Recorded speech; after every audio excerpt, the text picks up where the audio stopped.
Hello friends, welcome to Devansh cash stories world. ఇప్పుడు మీరు వినబోతుంది mister రాక్షస్ స్టోరీలోని 37వ భాగం.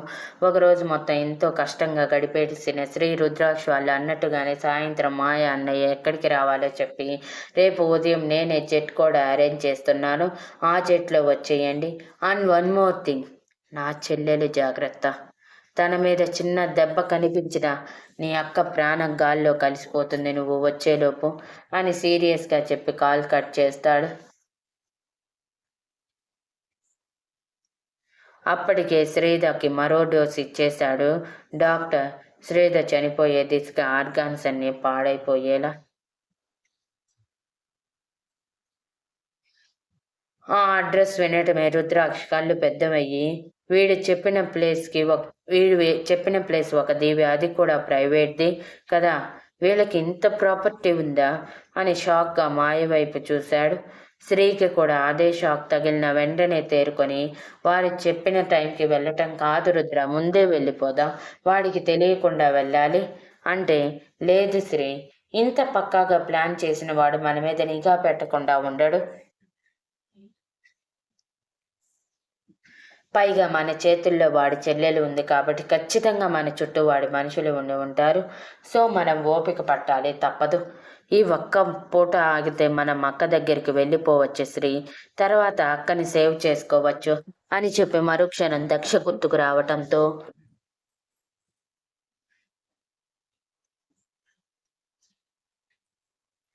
అసలు ఈ పనిలో పడి దక్ష గురించే మర్చిపోయా, అది నా ఫోన్ లిఫ్ట్ చేయటం లేదండి, నీకు నిజం చెప్పిందని నేను కోపంగా ఉన్నానని అనుకుంటుందా అని అంటే, శ్రీ అప్పటి వరకు ఆవేశంలో ఉన్నవాడు కాస్త దక్ష పేరు వినటమే చాలా చాలా విసుగ్గా, దాని గురించి నా దగ్గర మాట్లాడకు రుద్ర, బ్రెయిన్లెస్ ఫెలో, అది ఎలా రిపోర్టర్ అయిందో నాకేం అర్థం కావట్లేదు. ప్రతి ఒక్కటి అనుమానాలు, అతి తెలివితో అందరినీ ఇబ్బంది పెట్టడం తప్ప ఇంకొకటి రాదు. అలాంటి దాన్ని నువ్వు ప్రేమించినందుకు నిన్ను కొట్టాలి ముందు అని విసుగ్గా అరిచి మొహం తిప్పేస్తే రుద్రాక్ష పెదవుల్లో చిరునవ్వు వచ్చింది, అంత కోపంలోనూ కూడా.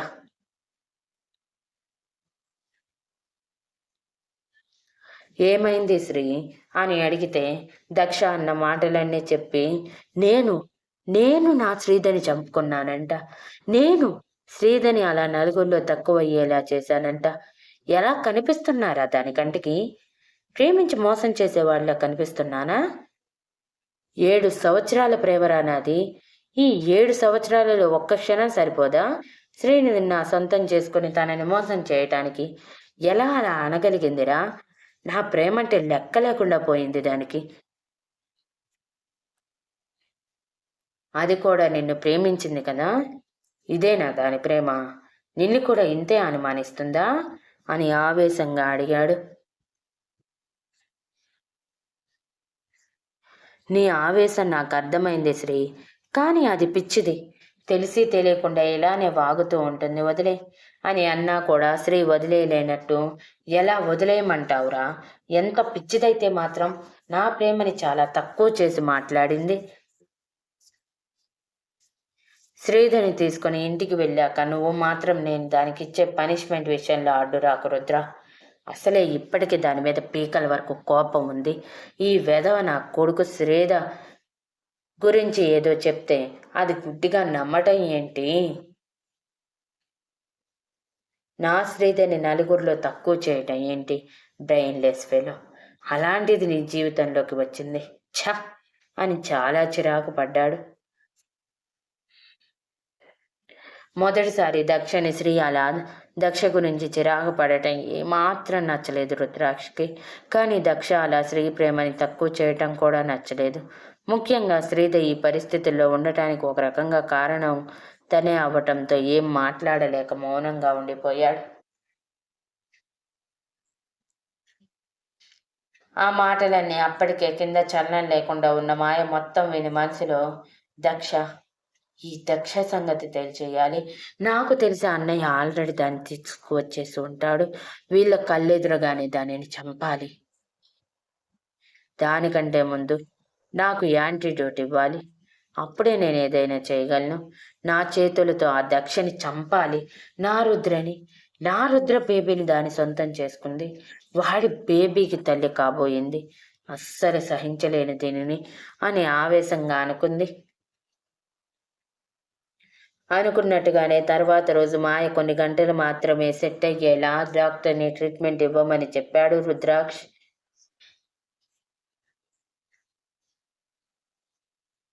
డాక్టర్ పిచ్చిమొహం వేసుకుని, సార్, యాంటీడోట్ ఇస్తే పూర్తిగా నార్మల్ అయిపోతుంది, అంతే తప్ప కొన్ని గంటలు మాత్రమే నార్మల్ అయ్యేలా ఉండదు సార్ అని అనటంతో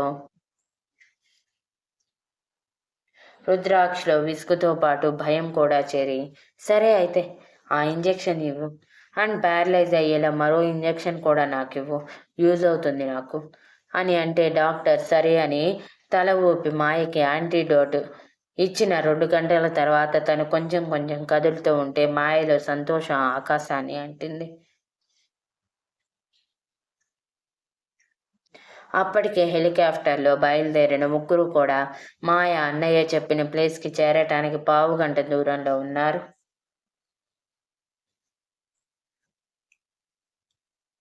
అప్పటికే శ్రీధకి థర్డ్ డోస్ కూడా ఇచ్చేశాడు డాక్టర్. రుద్ర, శ్రీ, మాయ ముగ్గురు కూడా అమెరికాకి కొంచెం దూరంగా సప్త సముద్రాల మధ్య సింగిల్గా జస్ట్ చిన్న ప్లేస్లో ఉన్న ఒక ద్వీపంలో ల్యాండ్ అయ్యారు. ఆల్రెడీ ఆ ద్వీపం ప్రైవేట్గా మాయ వాళ్ళ పేరు మీద ఉండటంతో అక్కడ మాయ వాళ్ళకి తప్ప ఎవరికీ ఎంట్రీ లేదు.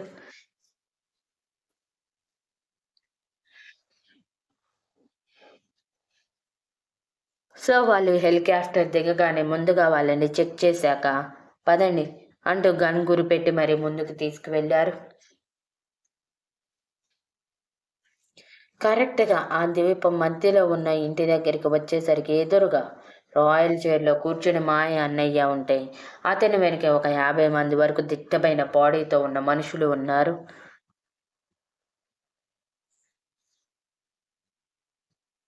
మాయ అప్పుడప్పుడే తన చేతులు కాళ్ళు కదిలిస్తూ నోరు ఎప్పటిలా ఉండటంతో అన్నయ్య అంటూ పరుగున వెళ్ళాలనుకున్నది కాస్త అలా వెళ్ళలేక రుద్రాక్ష చేతుల్లో చిక్కుకొని ఉంది. మాయని ఆ పరిస్థితుల్లో చూడటమే మాయ అన్నయ్య మాయ అంటూ పరిగెత్తుకుంటూ ముందుకు వస్తుంటే అక్కడే ఆగు అంటూ అప్పటి వరకు సాక్స్లో దాచి ఉంచిన కత్తి తీసి మాయ గొంతు మీద పెట్టి ముందు నా అక్కని నాకు అప్పగించు అని సీరియస్గా అన్నాడు రుద్రాక్ష్. ముందు మాయని వదులు, ఆ తర్వాత నీకు నీ అక్కని చూపిస్తాను అని మాయ అన్నయ్య ఆయన మైకిల్ అయినగానే, ఏరా నీ కళ్ళకి మరీ అంత పిచ్చి వెధవలా కనిపిస్తున్నామా, దీన్ని నీకు అప్పగించిన అక్కని నీ చేతుల్లో పెట్టడానికి అని ఎర్రబడిన కళ్ళతో అన్నాడు రుద్రాక్ష్. మైకేల్ గట్టిగా నవ్వుతూ, తెలివైన వాడివే, కానీ పెద్దగా బ్రెయిన్ లేదు. లేదంటే మీ అక్క చనిపోయిందని మీరు అనుకున్న దాదాపు 10 నెలలకు కానీ బ్రతికే ఉందని, అది నా అండర్లో ఉందని తెలుసుకోలేకపోయావు. కనీసం తెలుసుకునే ప్రయత్నం కూడా చేయలేకపోయావు. అక్కడే అర్థమవుతుందిలే నీ తెలివి అని గట్టిగా నవ్వుతూ, మీకు ఒక షాక్ ఇవ్వనా, లేదంటే నా చెల్లిని నాకు అప్పగిస్తావా? చూడండి, చెప్పినప్పుడు అప్పగిస్తే మీకు కావలసిన వస్తువులు మీ చేతికి దక్కుతాయి. అవి ఎలా అనేది తర్వాత మీకే తెలుస్తుంది. కాదని చెయ్యి నోరు జారితే సవాలే వస్తాయి మీ చేతుల్లోకి అని గంభీరంగా అన్నాడు మైఖేల్. రుద్ర ఈవిల్ స్మైల్తో, అది చూద్దాం, నువ్వు ఏం చెయ్యాలనుకుంటున్నావో అది చెయ్యి, నేను చెయ్యాలనుకున్నది నేను చేస్తాను.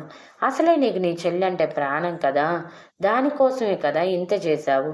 ఇప్పుడు నీ చెల్లి ప్రాణం నా చేతుల్లో పోతే ఏమవుతుంది? నువ్వు కూడా నాలానే కుల్లి కుల్లి చస్తావు.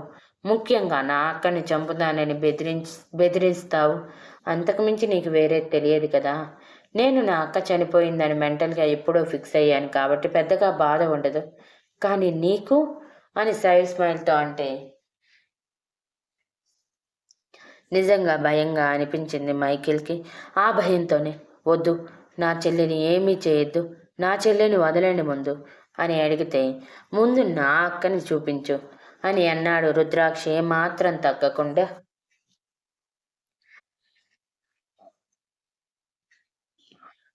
రేయ్, ఇంతమంది మధ్యలో నీ చావు ఎదురుగా ఉన్నా కూడా భయపడకుండా నన్ను ఎదిరిస్తున్నావు చూడు, దీనికి మెచ్చుకోకుండా ఉండలేకపోతున్నాను.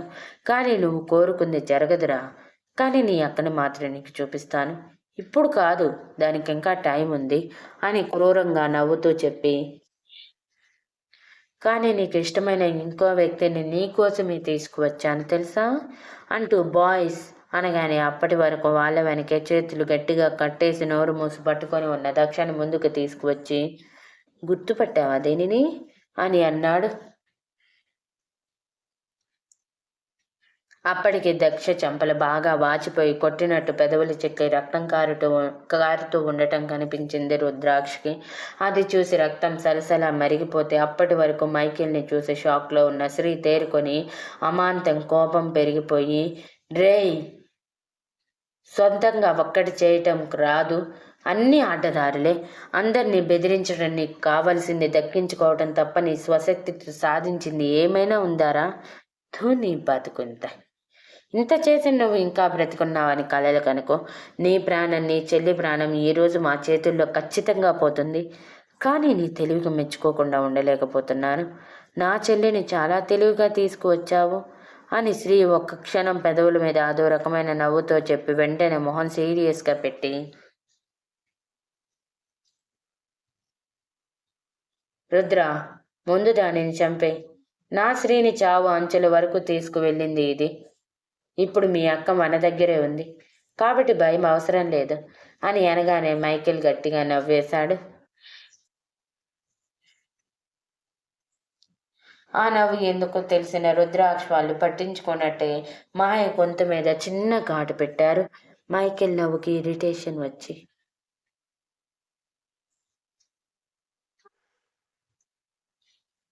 ఒక్కసారిగా కళ్ళు పెద్దవైన మైకేల్, రే, ఏం చేస్తున్నావురా? నీ కాబోయే పిల్లని నా చేతుల్లో ఉన్నా కూడా భయం లేదా నీకు అని అరిచాడు.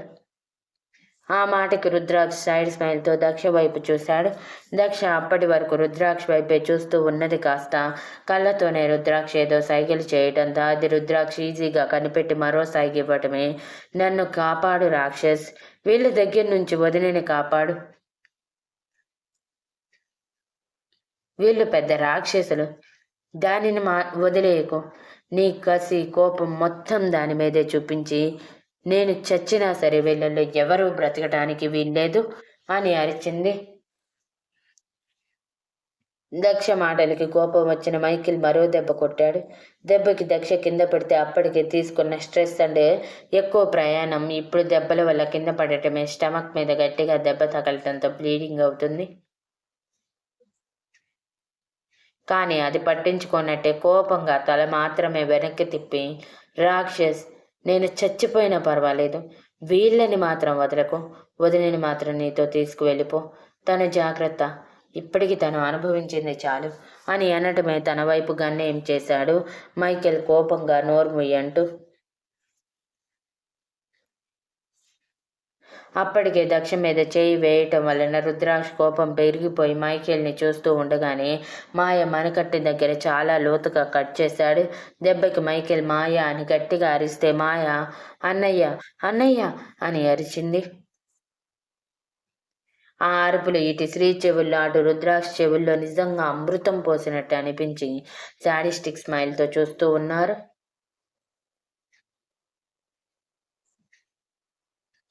రేయ్, మీకు ఇలా కాదురా అని దక్ష వైపు చూపు తిప్పి, కిల్ హర్ అని అనటమే అందరూ గన్ దక్ష వైపు ఏం చేస్తే దక్ష సైడ్ స్మైల్తో రుద్రాక్ష వైపు చూసి, నేను వెళ్ళాక జాగ్రత్త, నా గురించి తలుచుకుంటూ పిచ్చోడు అయిపోకు రాక్షస్, మీ అక్క ప్రేమలో నన్ను మర్చిపో అని వేదాంతాలు పలుకుతుంటే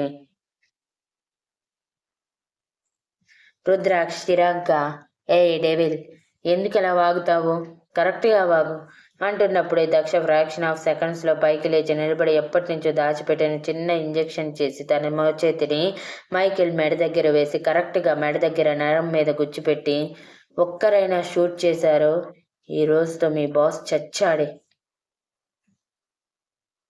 అసలే ఇది పవర్ఫుల్ పాయిజన్ ఇంజెక్షన్, జస్ట్ అలా లోపలికి పంపించడమే శరీరం అంతా పచ్చగా మారిపోయి నొరగలు కక్కుకొని చేస్తాడు. ఆ తర్వాత ఎవడికి చేస్తారా మీరు ఈ సేవలు అని వెటకారంగా అనగానే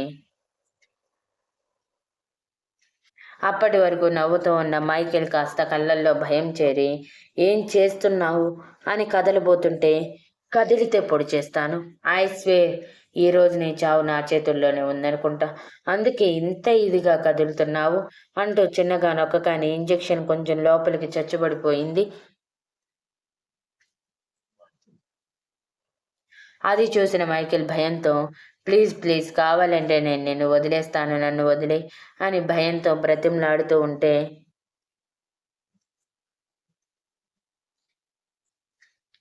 దక్ష ఆవేశంగా అతని వైపు చూస్తూ నన్ను యూజ్ చేసుకొని నా వాళ్ళకి దూరం చేసిందే కాకుండా ఒక అమాయకురాలైన ఆడపిల్ల జీవితాన్ని నాశనం చేయాలనుకున్నావు.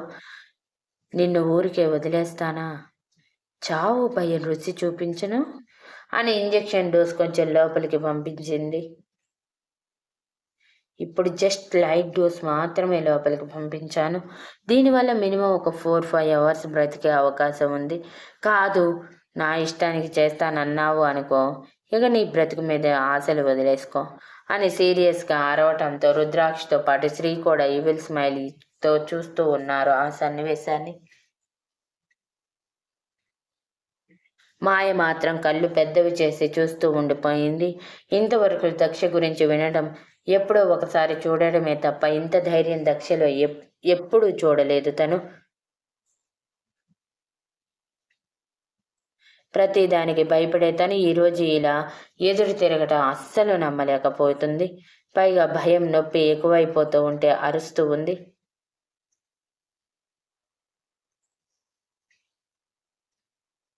ఇక మైకేల్ కాళ్ళ బేరానికి వచ్చినట్టు భయంగా ఏం కావాలి నీకు? ఎంత ఆస్తి కావాలి? ఎంత డబ్బు కావాలన్నా ఇచ్చేస్తాను, నన్ను వదిలే.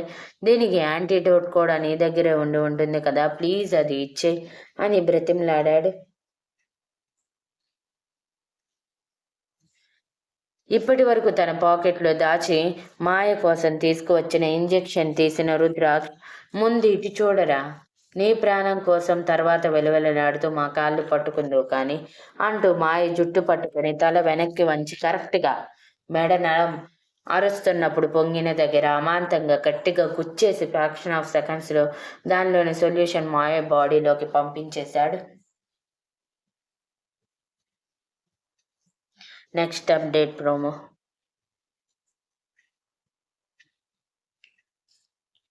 శ్రీధని అలా చూసిన రుద్రాక్ష్, శ్రీ, దక్ష ముగ్గురు కూడా కన్నీళ్లతో శ్రీధ అంటూ ముందుకు వెళ్ళబోయారు. Thank you for listening and please like, share, comment and subscribe.